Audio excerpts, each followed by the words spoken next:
This whole story happened over the course of 2 years and a year or so before the global issue. When it started I was a teenager, just to show that it was an age in which taking revenge would not be something that I had plenty of experience in.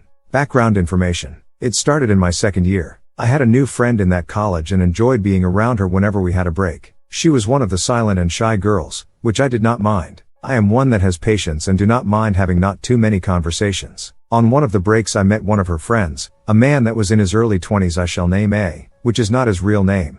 A was kind of creepy, but as I tend to be just a friendly and calm girl, I decided to just act like I would always do. Friendly but firm in my boundaries. I shall not describe too much of his introduction, but let's say he immediately started talking about sex, which in my opinion is highly inappropriate. I do not tend to talk about those things with people I have met just 5 seconds ago, especially if they are the opposite gender. Well, I decided to ignore him and just talk about different things and not react on his inappropriate comments about girls and ladies. He really felt like one of those guys that feels better than females, and thinks that they are alive to serve him. Well, not me, no thanks. He decided that since I was a girl, I had no right in boundaries, which made me really uncomfortable to say the least. As I was no experienced in this kind of behavior from a man, I tried my hardest to find a way in which I could defend myself against him. He would make sexual remarks such as, "You have to have sex with me, I am the best in that. Females like me ... and quat.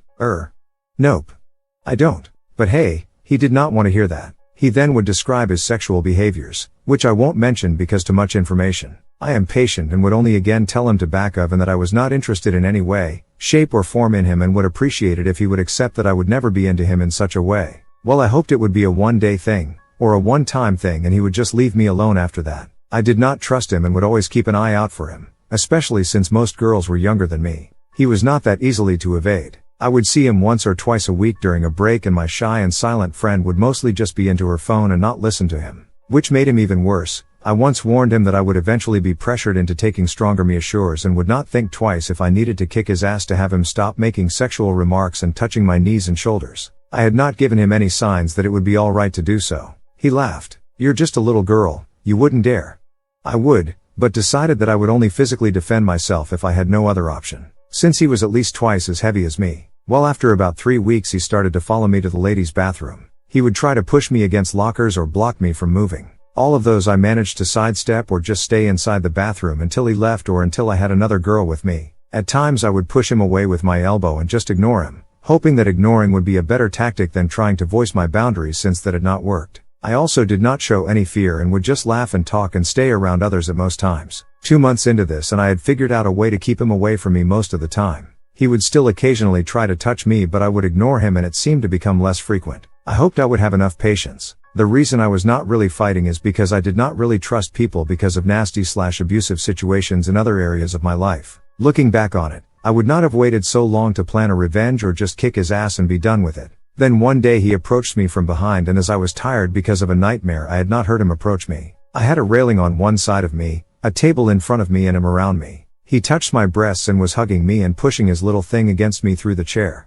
I was horrified and decided that I had enough of him. I however had no way to move and had to keep him busy with his mind to ensure he would not be able to gauge my reaction. I kept talking, telling him to back up as loudly as I could but none of the other people around took action. Then I elbowed him through my chair into his belly, and turned around and told him in an icy voice, "This was your last chance to behave appropriately, and start listening to little girls when they say no."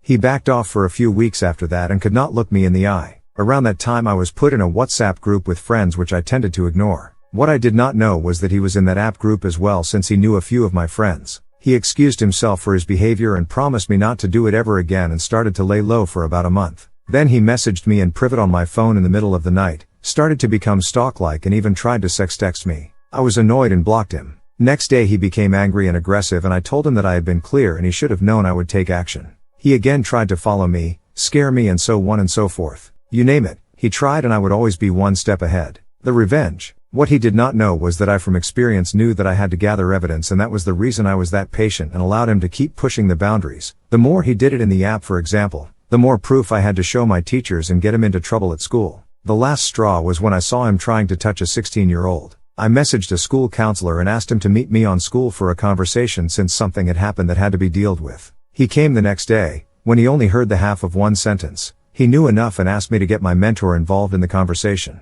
My mentor was horrified and they did not even ask for proof since they told me they had heard about someone kicking a boy and knew that I would never do such a thing unless I had been provoked. They also got the right people involved and asked me what I thought would be the right thing moving forward. I told them that he had to learn, not only be punished, he had to learn and work towards bettering himself. Instead of throwing him out of school immediately, I told them to give him a few good talking tos and keep an eye on him and allow him the opportunity to learn from this as well as keep me and the other students safe. I also felt that if he was just thrown out, he would not have a reason to improve his behavior and no one would be there to keep an eye on him and he would just harm other girls. They told me that if they even heard one word about him that was slightly negative, he would be a goner. From that day onward he hated me because I was the only one daring enough to put him into that much trouble that he now had eyes on him at all times. And one wrong move would destroy his entire future, because it would mean he would have to pay back loans for studying, not have an education and no house to live in. A year or so later I saw him in school and he wanted to talk with me. I told him that I was not interested in ever seeing him again, and he should at least keep 6 meters distance from me or I would defend myself. He asked me if he was a creep and I really looked at him incredulously before stating that it was obvious that he was a creep in my opinion.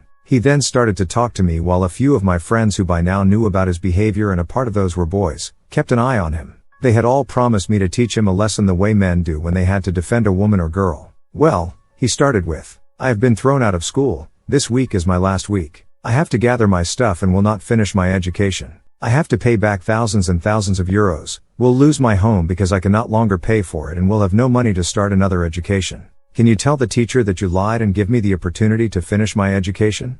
I really started laughing. "What do you think?" He looked at me. "No?" I smiled coldly. "No is the right answer. You see, you want me to lie about something that we both know has happened. We both know that I had to kick you to stop you from doing something that no one would think was right to do." And he nodded and even said what he had done in front of all our peers because he was pressured into it by the way I spoke to him. "Well, I will not go down for you, so I would say good luck finding a job and figuring out something." Long story short, it took a year of learning and him understanding he was in the wrong, before he made a mistake again and could say goodbye to a future anytime soon. Well, that is what you get for pushing a girl. TLDR, a man in his 20s decided to sexually harass a teenager and eventually because he did not improve his behavior after I told a school counselor and teacher he could say goodbye to a future anytime soon and now has to pay back thousands of euros to the government, has lost his house, as well as has no education to fall back upon. Besides that he won't be able to study for a long time.